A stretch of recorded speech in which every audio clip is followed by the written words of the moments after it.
All right, guys, Mark Ferrasci, Pro Tech Dog Training with Diana on the back tie. And notice I have a little pillow. She's probably just going to put this in her mouth. It's a little torn up. I need to get a new one with a handle on the back of it. But this would be what I'd progress in for a young dog to learning to bite on this nice linen pillows that are a little slippery and they got to bite harder.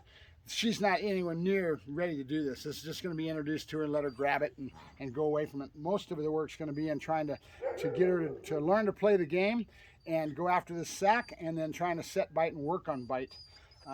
The development is slow and methodical with a puppy. Notice me here and listen to my auditory stimulus I've already set in, right? My little lip wag, right? You'll notice a lot of decoys will always be making sounds. Sound stimulates the dog, especially if it's been imprinted from a young puppy like this. And all I'm really doing is letting her see my body, what the profile is going to be, and I'm pitching up on my side profile, and I'm going to flip, okay? Ah, good girl, good. Present the sack, try to get her to grab it. She's got it all the way back into the back already. Good girl, good. Yeah, good girl. Oh, come on, baby. Yeah, let her see my arm. Good girl. Because this will be a stick at some point, right? And I could ring in a rattlestick right now. Good girl, good. But that would be some of the arguments. I mean, how much is that rattlestick creating stimulus that the dog is going to need or the dog's going to want later? Every dog's a little different. I've got my food already ready for this. And I'm just going to stuff the food in here so I don't have to create a negative. Right into the face, out, and take the object away and start the game again. All right, good girl, good. Good girl, good. Ah, good girl, good. See how she saw that? They get used to you. They know that you're going to flip. You're going to change position and run by them. And they're going to get the chase. So you're stimulating and letting them have that look. It's all about pictures. Good girl, good. That's my girl, good. Out. Look at her. She stuffs that whole thing and she wants it all the way back there. I love this genetics in her, what she's showing. But every dog in the litter is going to be different. They're not all going to be the same. Out. Good. She's a fire plug. She would be an A1 prospect to go all the way if she's handled properly and they don't do the wrong thing. I've got another dog, Dog, that looks like he's going to be real good, but he's got some weak spots. We're going to talk about that as we go along. And they're there because of genetics. But remember, there is no perfect unicorn. And I try to tell people this. It's skill, it's knowledge, and being able to figure out how to get the dog to learn this stuff. And all I'm trying to do now is let her get feel of another texture besides just that sack.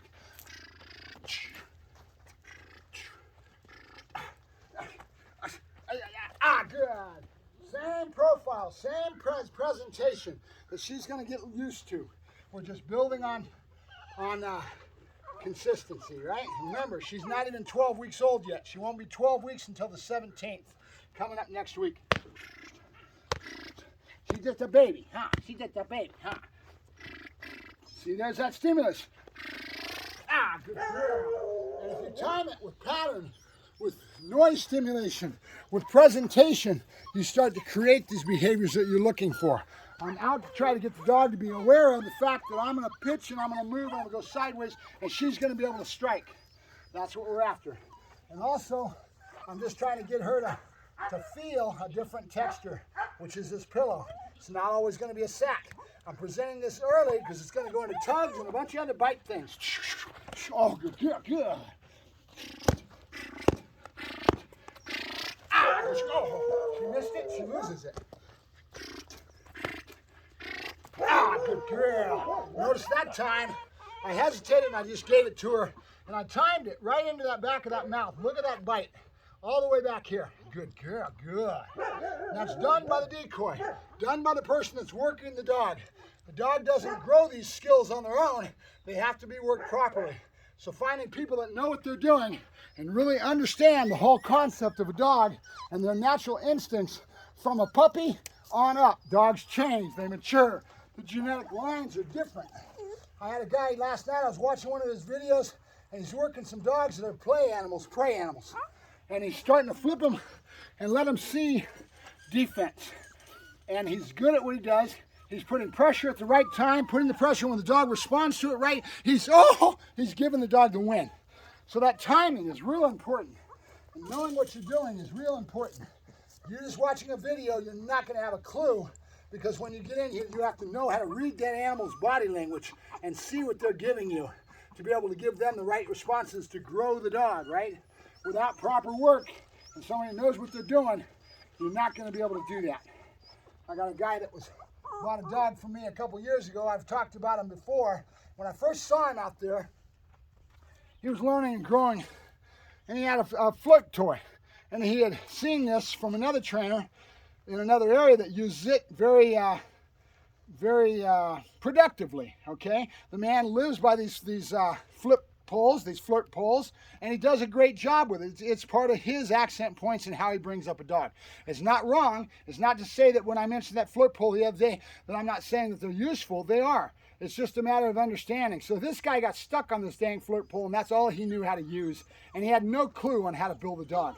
He had no concept. At this point, Woody, he might, because he's learned and grown with being around it, but the guy's just, he irritates me because he came out of the pipe, put out his shingle, and poofed it. He was a trainer, and he didn't have a friggin' clue. And he took Rocky, you've heard me talk about Rocky, and went out there and acted like he was a trainer. Training takes time to learn and grow, guys. Go mentor under somebody that knows what they're doing. And there's a bunch of kids going up to Chris Taylor's place and they're learning and they're growing. There's people that hang out with all kinds of people. They're learning and they're growing, but they understand that their inadequacies based on just experience are there. And there's no harm and no foul. Everybody starts that way, guys. We all start by not knowing, right? Really important that you guys understand that when I started, I put in half my life as a child, from 12 years old to 16 years old, before I even hooked up with a professional trainer. I was doing it on my own with my own dogs, but I wasn't doing protection work. And then I got into a training firm and I learned how to give lessons and classes and format. Even before then, before I actually went out and went to a professional firm that accented more in protection work up in the Bay Area. Then I got a really good taste of the protection work. Ah, good girl, good. She didn't get the bite. That's all right. She's getting used to that body profile spinning, right? Good girl. And look what she did. She picked it up and she bit it to the back of her mouth. That says that she really likes this. This is good. Good girl. Good. Good girl. Oh, good girl.